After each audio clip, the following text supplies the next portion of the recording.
Assalamualaikum warahmatullahi wabarakatuh. Bismillah, alhamdulillah, wa syukrulillah ala nikmatillahi la khawla wa la quwata illa billah.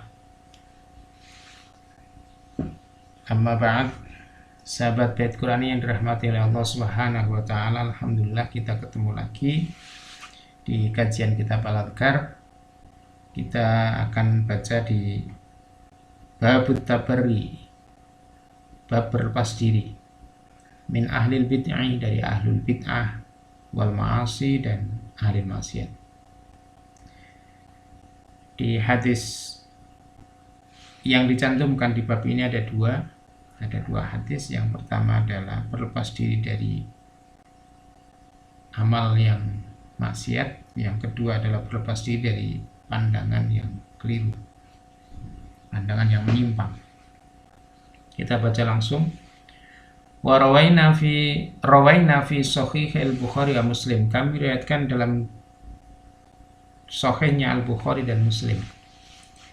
An Abi Burdata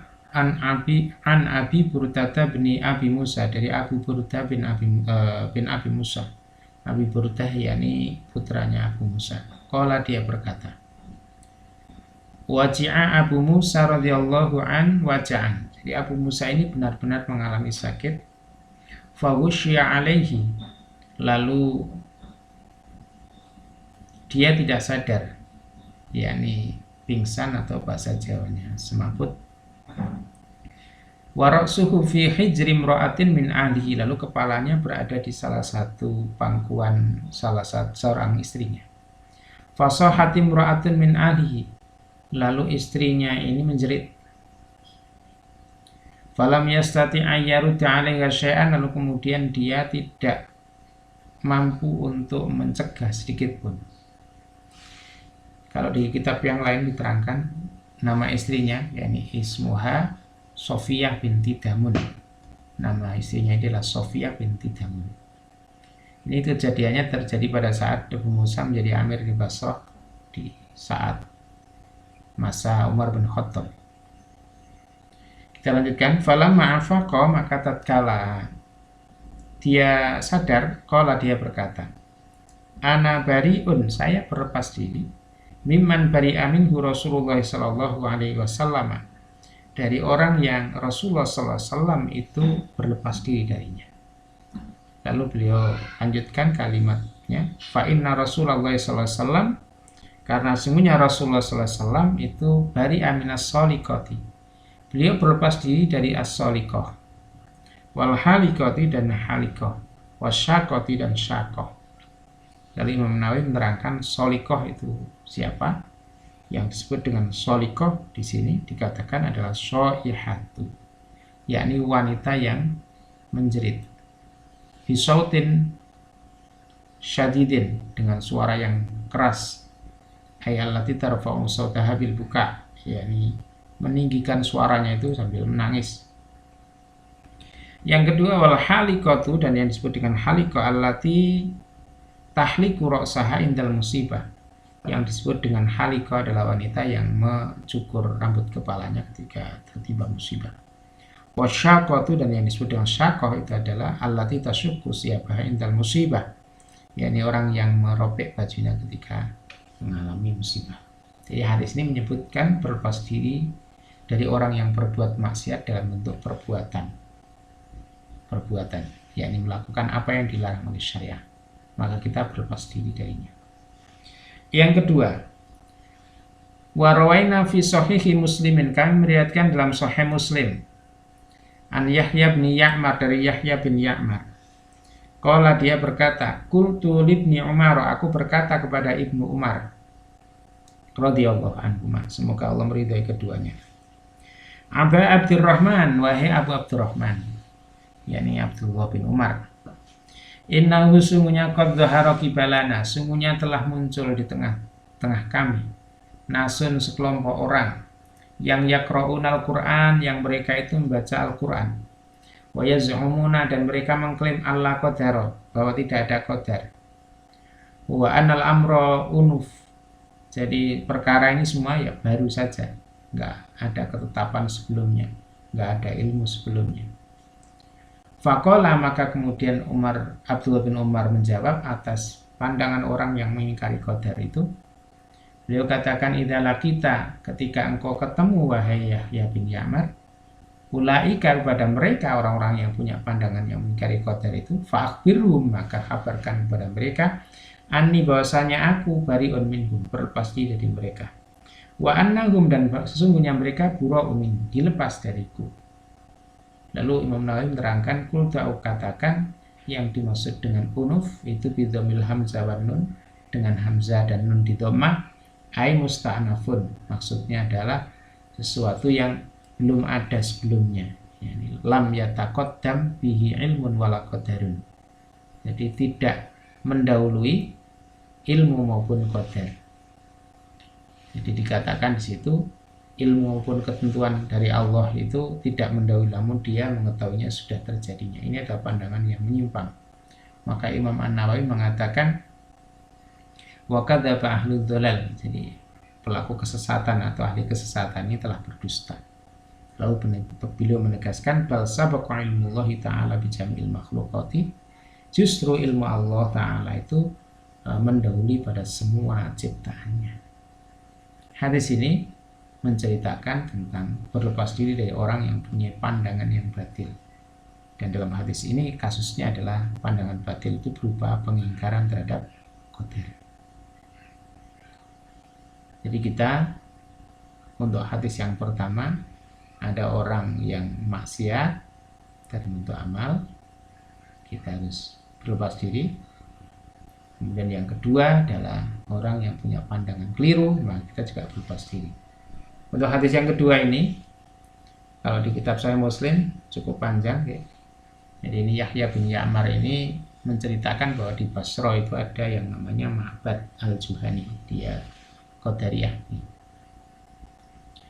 Maka ketika kegelisahan di beliau melihat ada orang yang atau kelompok yang mengingkari qadar tadi, beliau ketika umroh atau urus yang lain haji bersama sahabatnya yang namanya Humaid bin Abdurrahman, itu berharap bisa ketemu dengan sahabat Nabi. Lalu kemudian ternyata Allah berikan kemudian dia bertemu dengan Abdullah bin Umar. Lalu disampaikanlah pertanyaan dia tadi. Lalu dijawab oleh Abdullah bin Umar dengan sikap berlepas diri. Bahkan dalam hadis itu dikatakan Abdullah bin Umar bersumpah. Lalu mengatakan law anna li ahadihim,